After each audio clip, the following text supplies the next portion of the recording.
জয় হিন্দ বন্ধুরা, সবাইকে স্বাগত আজকের গুরুত্বপূর্ণ একটি টপিকে। আজকে আমরা পশ্চিমবঙ্গের ফাইনাল ফিজিক্যাল কাট অফ নিয়ে আলোচনা করব। তো প্রতিটি ছাত্র, বিশেষ করে পশ্চিমবঙ্গের জেনারেল বলো, বর্ডার বলো এবং নকশাল এরিয়া, যে কোনো এরিয়া থেকে তুমি বিলং করো না কেন, UR, EWS, OBC, SC, ST, তোমাদের জন্য কিন্তু ভিডিওটি গুরুত্বপূর্ণ হতে চলেছে। এখানে আজকে আমরা ফিজিক্যাল কাট অফ দেখব 2025-এ কত যেতে পারে, ঠিক আছে, এবং RFID চিপ কি সেটা নিয়ে কিন্তু বিস্তারিত আলোচনা করব। RFID চিপ তোমরা অনেকে জানো না, এটা নিয়ে কিন্তু এখানে বিশেষ আলোচনা করব ভিডিওটির মাধ্যমে। তো পশ্চিমবঙ্গের ছাত্রছাত্রীরা এই ভিডিওটি স্কিপ একদমই করবে না, ফার্স্ট টু লাস্ট ভালো করে দেখো, ঠিক আছে। চ্যানেলে যদি নতুন হয়ে থাকো তাহলে সাবস্ক্রাইব করে দিও, পাশে থাকা বেল আইকন অন করে দিও, তাহলে প্রতিনিয়ত তোমার কাছে গুরুত্বপূর্ণ আপডেট চলে আসবে, ঠিক আছে।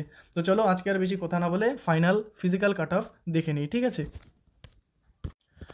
তো প্রথমেই দেখি, তোমরা জানো এর আগে অনেক ভিডিওতে তোমরা এইটি দেখেছো যে র্যাঙ্ক মিত্রা যে একটি এক্সপেক্টেড কাট অফ দিয়েছে সেটা কি আদৌ সঠিক কি না, সেটা নিয়ে এখানে একটু বিচার করে দেখি, ঠিক আছে। দেখো, বিশেষ করে যেহেতু ওয়েস্ট বেঙ্গলের স্টুডেন্ট, ওয়েস্ট বেঙ্গল নিয়ে আমরা আলোচনা করছি আজকে। তো দেখো এখানে ইউআর ক্যাটাগরি কত দিয়েছে 104, ওবিসি দিয়েছে 103, ইডাব্লিউএসের কোনো কাট অফ দেয়নি, এবং এসসি দিয়েছে 84, এসটিও দিয়েছে 84। তো তোমরা জানো এর আগের বছর যে কাট অফ গিয়েছিল 2024-এর যে কাট অফ গিয়েছিল তার থেকে কিন্তু এখানে মোটামুটি প্লাস তুমি 5 থেকে, ঠিক আছে, প্লাস 5 থেকে 7 বা কোনো ক্ষেত্রে 10 পর্যন্ত, ঠিক আছে, 5, 7, 10 পর্যন্ত কিন্তু বৃদ্ধি করে এখানে পিইটি, পিএসটি মানে ফিজিক্যালের এক্সপেক্টেড কাট অফ কিন্তু দিয়েছে। তো এই কাট অফটা কি আদৌ 100% হতে পারে কি না সেটা কিন্তু এখন আমরা দেখব বিভিন্ন ডিটেলস অ্যানালিসিস করে, ঠিক আছে।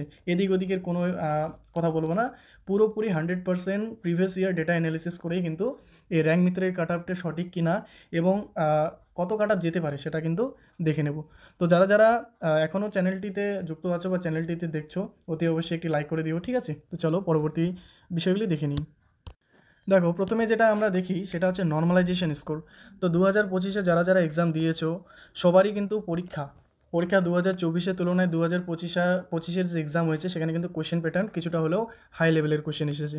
তো এখানে নর্মালাইজেশন স্কোর যে 10টি শিফট মানে হার্ড শিফট হিসেবে ধরা হচ্ছে আর কি, সেই 10টি হার্ড শিফট দেখে নাও এখানে, যেগুলিতে কিন্তু নর্মালাইজেশন স্কোর প্রচুর আসতে পারে, ঠিক আছে। দেখো এখানে 1 থেকে 10 পর্যন্ত, মানে তোমাদের এখানে ডেট প্লাস সময় ওয়াইজ এখানে তোমরা স্ক্রিনশট নিয়ে দেখতে পারো যে তোমাদের এই শিফটগুলির মধ্যে এক্সাম পড়েছে কি না। এই 10টি শিফট হচ্ছে টাফেস্ট মানে সব থেকে কঠিন শিফট ছিল এইগুলি, ঠিক আছে।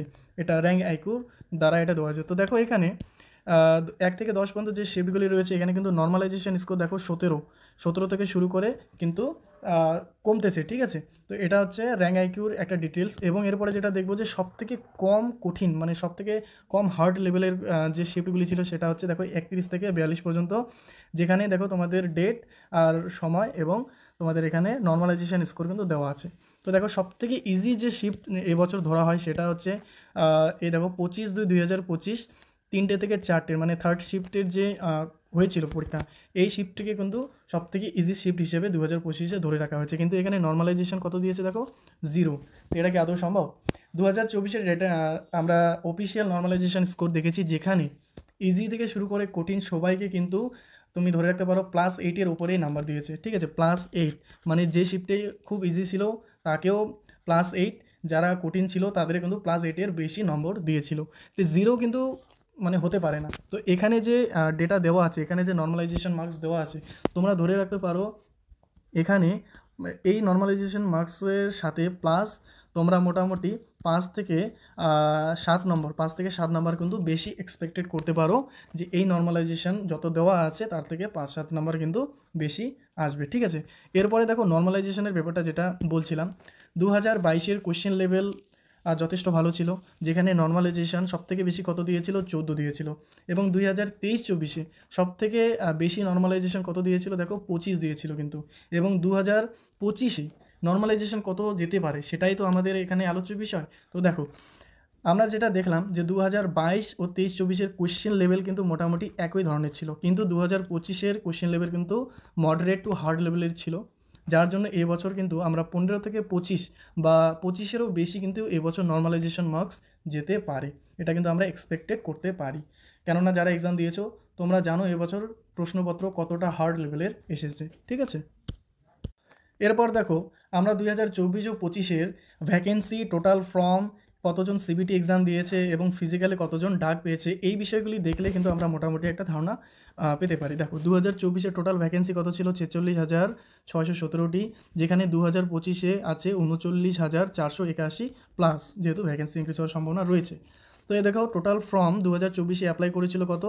দেখো এখানে মোটামুটি 47,45,501 একজন কিন্তু অ্যাপ্লাই করেছিল, যেখানে 2025-এ 52,69,000 স্টুডেন্ট কিন্তু অ্যাপ্লাই করেছে। এখানে একটা শূন্য মিসিং আছে, ঠিক আছে, 52 লক্ষ। এখানে দেখো সিবিটি এক্সাম 2024-এ দেখো 30,36,000 স্টুডেন্ট কিন্তু দিয়েছিল, যেখানে 2025-এ দেখো শুধুমাত্র 25,21,000 স্টুডেন্ট সিবিটি এক্সাম দেয়। তো ফর্ম অ্যাপ্লাই আগের বছরের তুলনায় এবছর মোটামুটি 5 লাখ বেশি হয়েছে, কিন্তু এক্সাম আগের বছরের তুলনায় 5 লাখ স্টুডেন্ট কিন্তু এবছর কম দিয়েছে। এবং দেখো ফিজিক্যাল কল মানে ফিজিক্যালে ডাক দেওয়া হয়েছিল 2024-এ, দেখো এখানে 3,51,176 জন স্টুডেন্টকে ডাক দেওয়া হয়েছিল 2024-এ। তো 2025-এ কিন্তু এক্সপেক্টেড যেটা 3 লাখ প্লাস, মানে 3 লাখের বেশি স্টুডেন্ট কিন্তু এবছরও ডাকবে ফিজিক্যালে, ঠিক আছে। এবার দেখো এখানে যে বিষয়টি দেখবো যে 2024-এর কোশ্চেন লেভেল কীরকম ছিল। তোমরা জানো 2024-এ যারা এক্সাম দিয়েছিল সেখানে ইজি টু মডারেট ছিল, ঠিক আছে, কিন্তু 2025-এর যে কোশ্চেন লেভেল এখানে কিন্তু মডারেট টু হার্ড ছিল, ঠিক আছে। এবার 2024-এর ক্যান্ডিডেট দেখছো তোমাদের কত ছিল?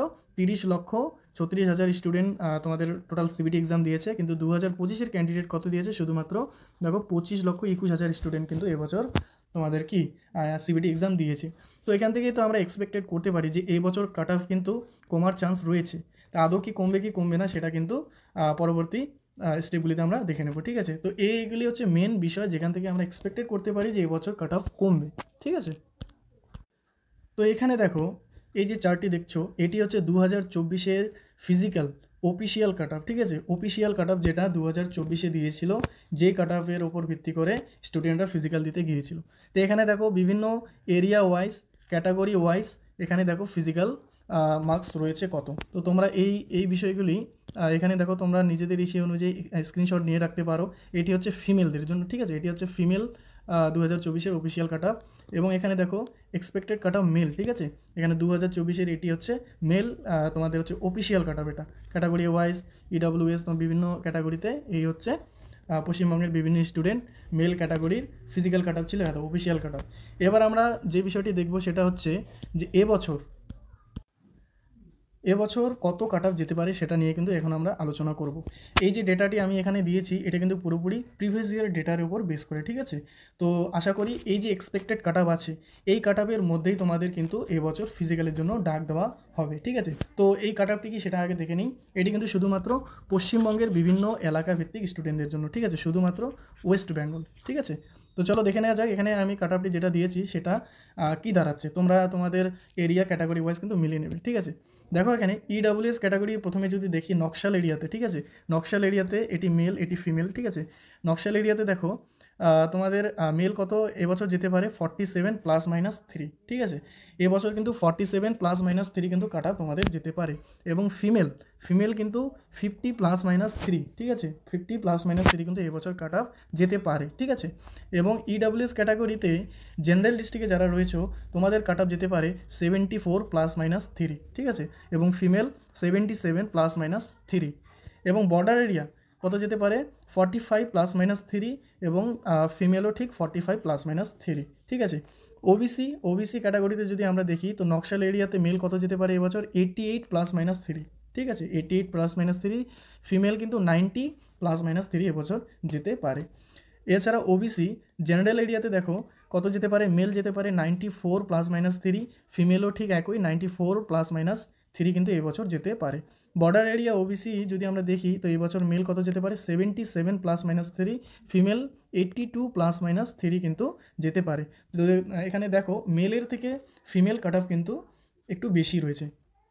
এরপরে যদি আমরা দেখি পরবর্তীগুলি দেখো এসসি, ঠিক আছে, এসসি যারা রয়েছে নকশাল এরিয়াতে তোমাদের মেল কত যেতে পারে 71 +-3, ঠিক আছে, এবং ফিমেল 62 ±3। এসসি জেনারেল এরিয়াতে কত যেতে পারে দেখো, মেল যেতে পারে 87 ±3, ফিমেল 92 ±3। ঠিক আছে, এসসি বর্ডার এরিয়াতে এবছর কত যেতে পারে দেখো, 84 ±3 পুরুষের ক্ষেত্রে এবং 86 ±3 মহিলার ক্ষেত্রে কিন্তু ফিজিক্যাল কাট অফ যেতে পারে। এছাড়া এসটি যদি দেখি, এসটিতে দেখো নকশাল এরিয়াতে মেল হচ্ছে 90 ±3 যেতে পারে এবং ফিমেল 92 ±3 কিন্তু এবছর যেতে পারে। ঠিক আছে, এসটি জেনারেল এরিয়া যদি দেখি তো 90 ±3 এবছর তোমাদের মেল ক্যান্ডিডেটদের জন্য যেতে পারে এবং ফিমেলদের 95 ±3। বর্ডার এরিয়া যদি দেখি তাহলে এসটি ক্যাটাগরি বর্ডার এরিয়াতে মেল হচ্ছে 81 ±3 যেতে পারে এবং এখানে ফিমেল 90 ±3 এবছর যেতে পারে। ঠিক আছে, এরপর ইউআর ক্যাটাগরি যদি দেখি তো এখানে দেখো নকশাল এরিয়াতে মেল 92 ±3, ফিমেল 77 ±3 কিন্তু এবছর কাট অফ যেতে পারে। যেখানে জেনারেল এরিয়া যদি দেখি মেল 100 ±3, ফিমেল 101 ±3 কিন্তু কাট অফ যেতে পারে। বর্ডার এরিয়া যদি দেখে নিই, বর্ডার এরিয়াতে 86 ±3 এবং মেলের ক্ষেত্রে, ফিমেলের ক্ষেত্রে 89 ±3। ঠিক আছে, তো এই হচ্ছে এক্সপেক্টেড ফাইনাল কাট অফ। ঠিক আছে, এই কাট অফের মধ্যেই কিন্তু তোমাদের এবছর ফিজিক্যালের জন্য তোমরা ডাক পাবে। এখানে যে কাট অফটি বললাম এটি হচ্ছে তোমাদের নর্মালাইজেশনের পর। তো যাদের ধরে নাও এখনও তোমরা নর্মালাইজেশন মার্কস চেক করোনি, কীভাবে চেক করতে লাগে তোমরা অবশ্যই চেক করে রাখো তোমাদের এবছর নর্মালাইজেশন মার্কস কত আসতে পারে। যেহেতু রেজাল্ট আসতে এখনও দেরি আছে, তো তোমরা এখন থেকে তোমাদের আইডিয়া করতে পারো যে তোমরা ফিজিক্যালের জন্য চান্স পাচ্ছ কি পাচ্ছ না। ঠিক আছে, মানে ধরে রাখো যাদের 60+ আছে তারা কিন্তু এবছর ফিজিক্যালের জন্য চান্স পেতে পারো। ঠিক আছে, তো এই হচ্ছে আজকের গুরুত্বপূর্ণ আলোচ্য বিষয়। যদি তোমাদের এই ডিটেলসগুলি তোমার কাজের ও তোমার সুবিধার জন্য মনে হয় তাহলে একটি লাইক করে দিও, চ্যানেলটিকে সাবস্ক্রাইব করে দিও এবং পাশে থাকা বেল আইকন অন করে রাখো বিভিন্ন আপডেট পাওয়ার জন্য। এবং তোমাদের কাছে রিকোয়েস্ট, তোমরা প্লিজ চ্যানেলটিকে সাবস্ক্রাইব করো, কারণ তোমাদের সাপোর্ট আমার একান্ত প্রয়োজন। তোমরা যদি আমাকে উৎসাহিত করো তাহলে আমি তোমাদের জন্য প্রতিনিয়ত এই আপডেটগুলি নিয়ে আসবো। ঠিক আছে, তো থ্যাংক ইউ সো মাচ সবাইকে ভিডিওটি দেখার জন্য। আশা করি তোমরা এই বিষয়গুলি খুব ভালোভাবে বুঝেছো। যদি তোমাদের কোনো প্রবলেম থাকলে তাহলে অতি অবশ্যই কমেন্ট করো, তোমাদের কিন্তু তোমাদের সবারই প্রশ্নের উত্তর দেওয়ার চেষ্টা আমি করব। ঠিক আছে।